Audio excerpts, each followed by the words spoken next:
Dear mega Kannada లాంగ్వేజ్లో దియా అనే పేరుతో కరోనా టైంలో ఓటీటీలో ఫుల్గా రీచ్ అయిన సినిమాకి ఈ డియర్ మెగా మూవీ రీమేక్. ఈ సినిమాని 2021లో థియేటర్స్లో రిలీజ్ చేస్తున్న టైంలో యూట్యూబ్లో ఆ దియా సినిమాని తెలుగులో డబ్ చేశారు. అండ్ ఆ సినిమాని కూడా మన ఛానల్లో రివ్యూ అప్పట్లోనే ఇచ్చేసాను. మళ్ళీ డిస్క్రిప్షన్లో కూడా ఆ లింక్ ఇచ్చాను, అది కూడా చూసే ఉద్దేశం ఉంటే ఆ రివ్యూ కూడా చూసేయండి.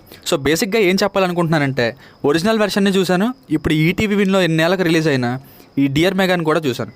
సినిమా చూశాక నాకైతే కంపేర్ చేసి చూస్తే స్టిల్ ఒరిజినల్ వెర్షన్ అయిన దియానే అన్ని ఆస్పెక్ట్స్లోనూ బెస్ట్ అని అంటాను. కానీ ఈ సినిమాని కూడా ఒకసారి చూడడానికి బాగుంది.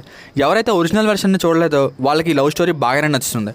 కంపేర్ చేయకుండా చూడండి, లేదంటే యూట్యూబ్లో ఉన్న తెలుగు డబ్ వెర్షన్ దియా అనే పేరుతో ఉంది, చూసేయండి. ఫ్యామిలీతో చూడొచ్చా అంటే ఎస్ చూడొచ్చు, అడల్ట్ కంటెంట్ ఏమీ లేదు.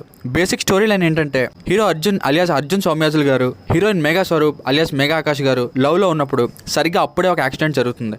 అప్పుడే కథలో ఏం జరిగింది, ఆ యాక్సిడెంట్ తర్వాత మరొక హీరో అయిన ఆది అలియాస్ అరుణ్ గారి రోల్ ఏంటి అన్నది స్టోరీ. ప్లస్ పాయింట్స్: సినిమా స్టోరీలోని ఫీల్ గుడ్ మూమెంట్స్నే పెద్ద ప్లస్. కావాల్సినంత classy love scenes, heart touching mother sentiment, ట్విస్ట్లు, యాక్టర్స్ పెర్ఫార్మెన్సెస్, స్క్రీన్ ప్లే ఇవి plus points. Songs, background music, cinematography ఇవన్నీ బాగున్నాయి.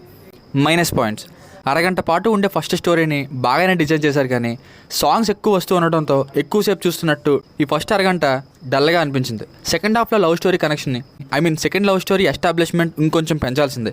క్లైమాక్స్ని పాజిటివ్గా తీసుకుంటే ఫీల్ గుడ్, నెగిటివ్గా తీసుకుంటే ఎవరికైనా నచ్చకపోయే ఛాన్స్ అయితే ఉంది. సినిమా చాలా సీన్స్లో కానీ బ్యాక్గ్రౌండ్ మ్యూజిక్లో కానీ ఒరిజినల్ వెర్షన్లోని మ్యాజిక్ని మీట్ అవ్వలేదు.